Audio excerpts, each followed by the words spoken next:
You ever been in a moment so quiet, so tense you could hear the blood rushing in your ears like a warning siren?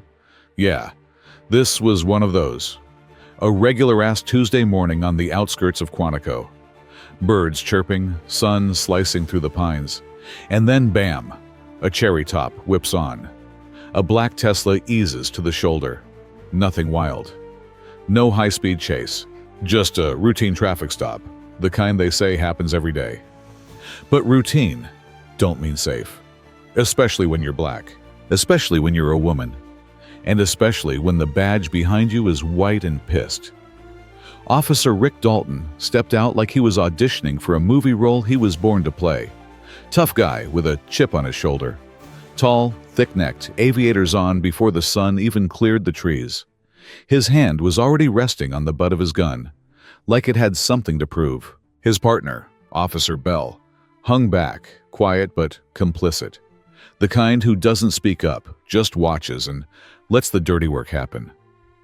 Together, they moved like vultures, circling a story they'd already told themselves. Black driver, probably sketchy, definitely up to something. The Tesla's window eased down smooth. No sudden moves. The driver, a black woman in a navy blue hoodie and plain slacks, glanced up at Dalton. Her eyes didn't blink, calm, focused. "Is there a reason I'm being pulled over?" she asked, voice low and steady, like she was asking for extra sauce at a drive-thru. Dalton flinched like her voice was a threat. "Step out of the vehicle!" he barked. No explanation, no reason. Just volume and violence in the shape of a command. She didn't move, didn't flinch. "I'm not stepping out until you tell me what I've done wrong." That's when it happened. Dalton pulled his gun, quick, clean, like he'd practiced in the mirror, pointed it straight at her chest. "Out of the car, now." His partner shifted uncomfortably, but said nothing. Of course he didn't. But here's what they didn't know.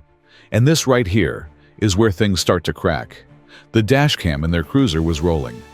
And so was the Tesla's onboard cameras. Every single angle. And the woman in the car? She wasn't just anybody. She was Vice Admiral Simone Batiste, the highest-ranking black woman in the entire U.S. Navy. Yeah, let that sink in. This wasn't some scared civilian with no backup. This woman had commanded fleets, advised presidents, stared down global threats, and now two overcooked cops with fragile egos thought they could punk her on the side of a Virginia road? Dalton had no idea how bad he'd just messed up. Batiste's hands stayed on the wheel. Still, flat, controlled. But her eyes, they were surgical, measuring, calculating the consequences of each breath. "I advise you to lower your weapon, officer," she said, voice colder now. Not scared, just disappointed. Dalton's grip twitched. "Don't tell me how to do my job. And don't point a weapon at a decorated officer of the United States military," she snapped back, "unless you're prepared to answer for it." Silence fell like a brick. Bell looked pale now.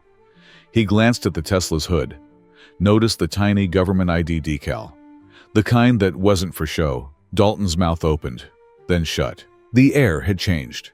Thick, charged. Like the split second before lightning hits. Batiste slowly reached over and tapped her dashboard screen. A blue light blinked. Recording saved. Dalton stepped back. Just one step, not because he realized who she was, but because, for the first time, something inside him whispered, "You just fucked up." Batiste didn't drive off. Didn't scream. She just sat there, letting the weight of her name, her rank, and her reputation fill the space like smoke. She didn't have to yell. She didn't have to fight. Her presence did all the heavy lifting. 2 miles up the road, a federal agency was already pinged by the Tesla's live feed alert system. 4 minutes later, a call would go out. Not to the local precinct, to D.C. Dalton holstered his weapon with shaky hands. "You're free to go," he muttered, like the words physically hurt. But Simone Batiste didn't move. She waited. Waited until her screen flashed a single word. Received. Then, and only then, she pulled back into traffic. Behind her, Dalton stared at his own reflection in the side mirror of the cruiser. And for the first time in his career, he wasn't sure he was going to get away with it. This wasn't just a traffic stop anymore. It was the beginning of an implosion. A thread yanked from the bottom of a badge-covered quilt, and it all started with a gun, a glance, and one colossal mistake. A gun drawn, a black woman in a Tesla, and a cop yelling like volume gave him authority. But the woman behind the wheel wasn't rattled. Not even close. She was just still. Vice Admiral Simone Batiste didn't say a damn thing. Dalton shouted, spit flying, voice cracking, eyes darting like he was trying to convince himself he was in control.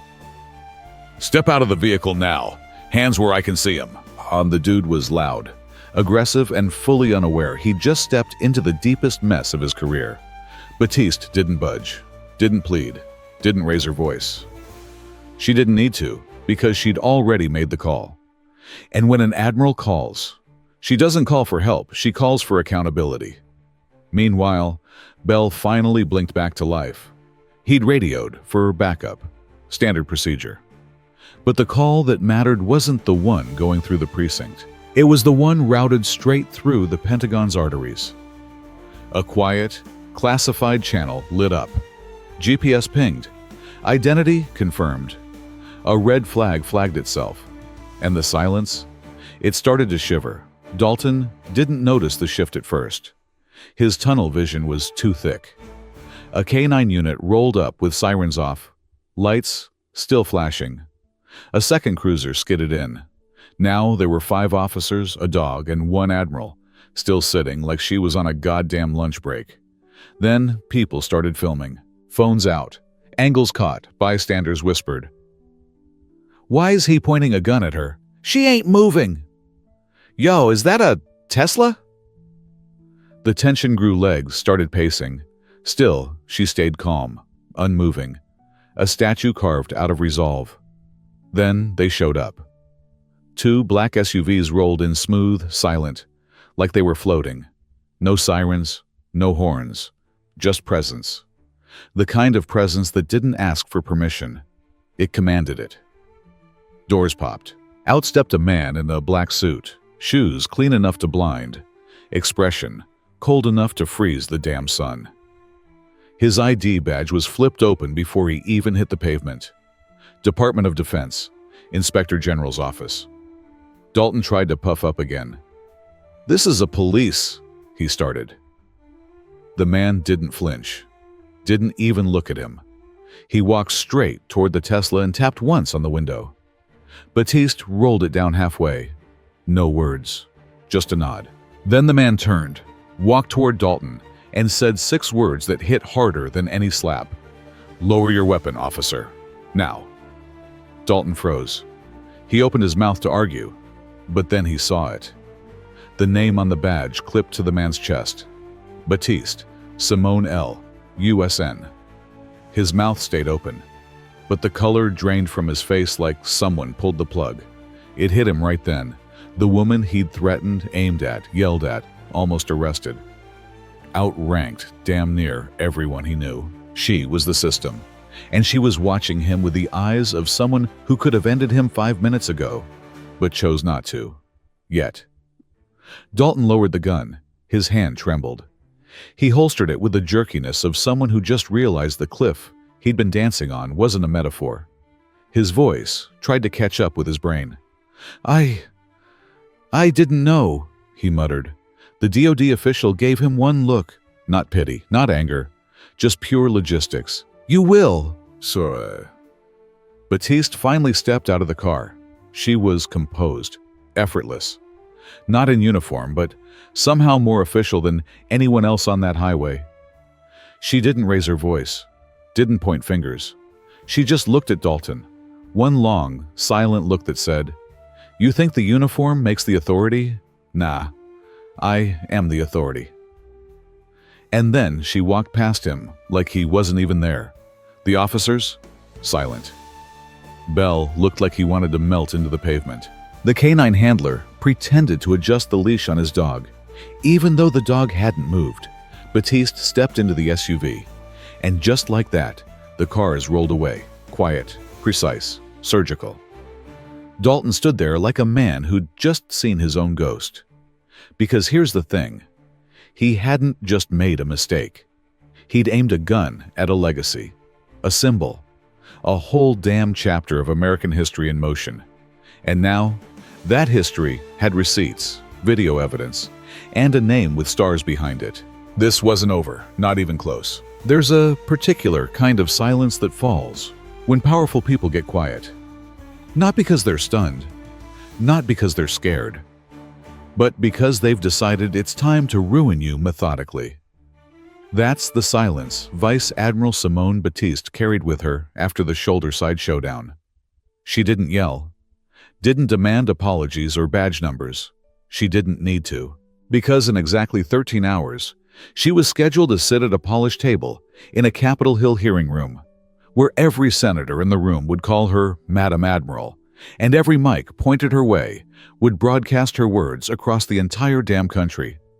And those two bumbling cops, the ones who pulled their little power trip on the side of the road, they just became Exhibit A in a federal conversation about who the hell gets to enforce laws, and how. Inside the black SUV, cruising down the Beltway, Batiste sat back in silence, her fingers steepled beneath her chin. The DOD inspector beside her stole a glance. "Do you want them detained?" She didn't even blink. "No," she said coolly. "I want everything on those men's records. I want it tonight." And that's when the clock started ticking. By the time the SUV pulled into the Pentagon garage, wheels were already turning faster than Dalton could say, "My bad," when a secure comm line lit up between Arlington and 3 separate county IA departments. Not phone calls, subpoenas, delivered electronically, signed under federal jurisdiction. And those missing complaints, the ones the precinct swore got lost in system transfers or corrupted hard drives or, God help us, coffee spills. Yeah, they started popping back up like ghosts. A 2018 excessive force report from Prince William County, found. A harassment complaint from a Latina EMT in Stafford, recovered. A sealed case flagged, resolved without investigation. Except someone forgot to delete the attached body cam still. Pulled, reviewed, forwarded to the Office of Naval Intelligence with the subject line, "For Admiral Batiste, urgent." At Quantico PD, the vibe went from cocky to cold real fast. Bell showed up for his next shift and got pulled into a casual meeting with IA. They asked him to walk through the roadside stop again. He started sweating halfway through the second sentence. Because the questions weren't small talk. They were surgical. Across the state line, one county sheriff's office received a very polite but very firm request for cooperation, signed by someone 5 pay grades above their best-paid deputy. The message was clear. Hand over the records, or the Department of Defense will hand you your ass back in D.C. And Batiste worked quietly through the night in a secure office, flipping through files like a surgeon examining x-rays before an operation. She didn't need drama, she needed data. By 2:47 a.m. she had it. 5 complaints, 3 counties, 2 officers, 1 pattern. A pattern that painted a picture, ugly, familiar, and all too common. Targeting black and brown civilians during minor stops, escalating without cause, body cams malfunctioning at convenient times. Internal reviews that cleared them in less than 72 hours, signed off by the same tired names. But what made this different? What changed the game? The person they pulled over had power. Real power. Not the kind you fake in a badge or flash in a flashlight. The kind that walks into congressional hearings and reshapes federal policy with a sentence. And tomorrow morning, she planned to speak. Not about herself, not directly, but about systems, about patterns, about how local departments mishandled oversight, about how trust between citizens and officers had eroded, and why the phrase isolated incident was just another way to say, we hoped you wouldn't notice the pattern. Simone Batiste didn't want revenge. She wanted receipts. She wanted reform. And thanks to 2 overconfident officers and a camera-equipped Tesla, she now had both. So while Dalton probably slept like a man who thought he dodged a bullet, he didn't know the bullet was still coming, dipped in ink, wrapped in subpoenas, and heading straight for his file cabinet. Because rank means access. Rank means reach. But rank also means wrath. And Admiral Batiste was just getting started. You ever watch a building come down in slow motion? Not like some Hollywood explosion, but brick by dusty brick. Foundations cracking from rot nobody wanted to see until it was too damn late. That's what this was. Not just a scandal. Not just a story. This was an unraveling. 72 hours after Admiral Simone Batiste calmly walked away from that roadside showdown, the media got a gift dropped in their inbox. An anonymous leak. No source, no warning, just receipts. And when reporters opened the file, oh, hell no. Officer Rick Dalton, hero cop, decorated vet, precinct golden boy, had a record that looked less like a resume and more like a rap sheet in denial. 14 use of force complaints, 14, 3 involving minors. Just one, made it to internal review. The others? Resolved informally. Translation, swept under that thick blue rug. And that ain't even the worst of it. 2 body cam files. Gone. Not corrupted, not redacted. Deleted. Purged from the system 3 days after the incidents were logged. One of those incidents? A teenage boy slammed face first into the hood of a cruiser after asking, "What did I do?" But wait, because Dalton wasn't alone in this mess. Officer Jace Mullen, his quiet partner on the side of the road, the one who never said a damn thing. He had skeletons too. Journalists found a burner Facebook account linked to his IP, tied to a private group called True Sons of Valor. At first glance, just a patriotic hangout. Look closer. Dog whistles turned to sirens, racist memes, thinly veiled threats, posts about taking our streets back, admins with usernames like Valhalla42888, and nestled deep in a comment thread, a blurry profile photo of Mullen, tattoo barely visible on his bicep, a Norse rune, white nationalist code, screenshots, taken, cross-referenced, verified. By the time the first article dropped, Twitter was already melting down. Dalton Files was trending. So was Hatch True Sons Exposed. CNN went live with a chyron that read, "Admiral Incident Sparks Nationwide Probe." The next domino? The governor. He released a statement that looked like it had been written in a panic room. "We take these allegations seriously. We are committed to transparency, justice, and restoring public trust in our law enforcement institutions." Blah, blah, blah. But even the font looked nervous. Then came the big boom. The Department of Justice opened a formal civil rights inquiry. Not just into Dalton, not just into Mullen, but into their whole damn department. Pattern, practice, protection. This wasn't about one traffic stop anymore. It was about the empire they'd built, on fear, silence, and the assumption that no one important would ever call them out. And then, Politico broke the biggest quote of the week, straight from a congressional aide who probably regrets opening their mouth. "She's not letting this one go," they said. "She's going scorched earth." She, of course, was Admiral Simone Batiste, not testifying as a victim, not even really as a witness, testifying as a war general with data, documentation, and an entire fleet of federal oversight backing her play. Behind the scenes, her team had already compiled a 60-page report. Timeline of incidents, federal violations, civil rights patterns, and get this, names. Not just officers, supervisors, review board members, even a deputy state AG who signed off on too many insufficient evidence decisions. This wasn't about revenge, it was about exposure. Batiste knew how systems work, how they protect themselves, how they grind whistleblowers into dust and spit them out as cautionary tales. But she wasn't playing by those rules. Not anymore. And the thing is, she wasn't alone. Reporters were digging, advocates were rallying. Congressional reps were quietly asking for their own agencies to get checked, just in case the fire spread. Because, here's the truth, The empire they built was never strong. It was untouched. No one had dared poke it with anything sharper than a tweet. Until now. And now, the fear wasn't hers anymore. It was theirs. There's panic. And then there's institutional panic. That's what was happening now. Not just sweat on the forehead panic. This was lawyers whispering behind closed doors, PR teams working overtime, and emergency meetings where nobody touched their coffee because their hands were shaking too hard. The police union, scrambling.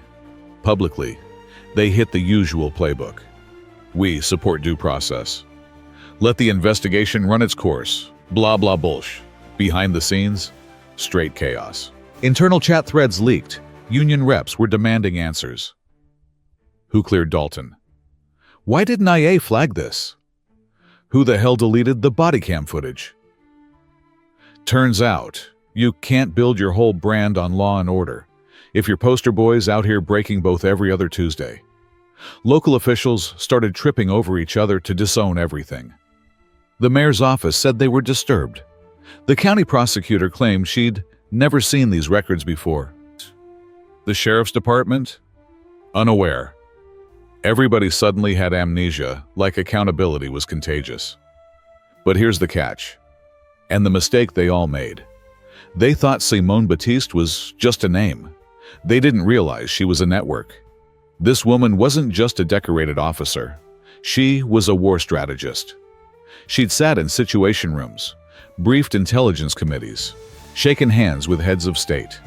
She didn't just know power, she moved it. So when people started whispering that the admiral wasn't going away quietly, nah, that was the calm version, because the storm had already landed. Then came the hit that cracked the whole thing open. A local news team, Channel 5, small crew, mostly ignored, received an anonymous envelope. Inside, raw, unedited footage of a sealed use of force case from 5 years ago. Time-stamped. Clear audio. Clear visuals. Officer Rick Dalton, a 14-year-old black kid, unarmed, crying. Hands up. Dalton grabbed him by the hoodie, slammed him to the ground. Elbowed him once in the back, then twice. Then again. The kid screamed. Dalton told him to shut the fuck up. There was no weapon, no resistance, no threat. Just rage. Unprovoked. Caught on tape. The mother? She'd filed a civil suit. It got buried. Insufficient evidence. The footage was missing. Case dismissed. But now, that case was back. The footage aired that night at 6 p.m. By 6:03, the city was on fire. Not literal flames, but hearts, minds, and fists in the air. Community leaders called emergency town halls.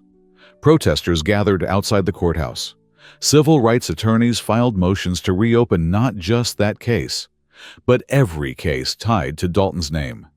And, at the center of it all, standing behind a podium flanked by 2 Pentagon officials and a retired federal judge, was Admiral Simone Batiste. She looked tired, composed, fierce. "This isn't about me," she said, her voice cutting through the silence like it had been waiting its whole life for this moment. "This is about everyone who didn't have a title or a camera when it happened to them." Boom. That line hit like a dropped mic in the middle of a prayer circle. She wasn't fighting for herself. She didn't have to. She had clout. She had protection. She had the entire defense infrastructure on speed dial. No. This was about the kids. The mothers. The people who got knocked down and never saw justice because they didn't have 3 stars on their collar and a command center watching their back. And the whole damn city felt it. Because it wasn't just Dalton anymore. It was the judge who sealed that case. The prosecutor who buried the footage. The IA officer who signed off on nothing to see here. Batiste didn't point fingers. She didn't have to. The evidence was loud. The silence was guilty. And the fear that had once been used to keep people quiet, now it was crawling up the backs of the powerful. A domino had fallen. And the empire they built on fear, it was crumbling fast. It didn't end with riots. Didn't explode in some dramatic courtroom scene or burn down in protest flames. Nah, the real fall of the empire they built on fear came like a slow leak in a cracked pipe. Steady, unstoppable, ruthless. Because when truth shows up with receipts and a microphone, there's no outrunning that. Officer Rick Dalton was arrested at sunrise. No press release, no dramatic chase. Just two marshals at his door, reading him his rights while the coffee was still hot. He tried to act surprised, but his lawyer had already told him it was coming. Jace Mullen? Dude resigned before they could slap the cuffs on him.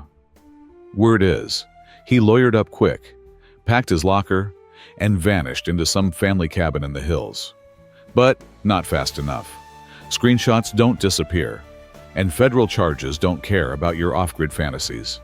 Then the dominoes really started falling. A precinct captain, 28 years on the force, pillar of the community, all that PR fluff, stepped down in the middle of a press conference. Reporters weren't even done setting up their cameras when he walked out the side door. Boom. Gone. His name showed up in an old sealed arbitration case connected to 3 excessive force complaints, all waved off under his command. Then came the biggest move yet. The entire precinct that oversaw Dalton and Mullen slammed into full-blown federal review. Agents at every desk, files getting scanned, copied, triple-checked. Officers being pulled into side rooms for casual conversations that ended with lawyers showing up. Every case, every report, every cover-up, scrubbed. And while that mess got torn apart, brick by bureaucratic brick, something beautiful bloomed in its place. The city council, under massive public pressure and knowing better than to resist the wave, announced a new civilian oversight board. Independent, transparent, with subpoena power, and they named it after Simone's father, the Luther Batiste Civil Accountability Commission, a Vietnam veteran, a man who once limped home with medals in his duffel bag and police bruises on his back. A man who told Simone as a child, "Don't ever let silence be your cage." Now, his name was etched in city policy, his legacy reloaded with purpose. And Simone? She still testified. After all the noise, all the headlines, all the chaos, she walked into that congressional hearing with zero theatrics, no military uniform, no cameras in her face, just a dark suit, a stillness that made the room listen, and a presence that said, "We're doing this on my terms now." She sat down, adjusted the mic, and said her opening words like she'd been holding them in her chest for years. "If you think pulling rank is about ego, you've misunderstood power. Real power is using your voice so others don't have to scream." Dead silence. No one coughed. No one moved. Then she leaned forward, slow and deliberate, and unspooled the whole damn thing. Data, footage, testimony, patterns, names, not to shame, not to gloat, to document, to remind. That justice wasn't a reaction. It was a process. And silence wasn't neutrality. It was complicity.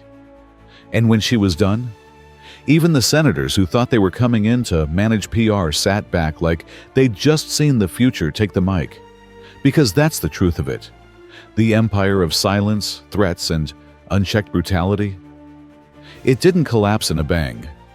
It unraveled in 5 minutes, one truth at a time.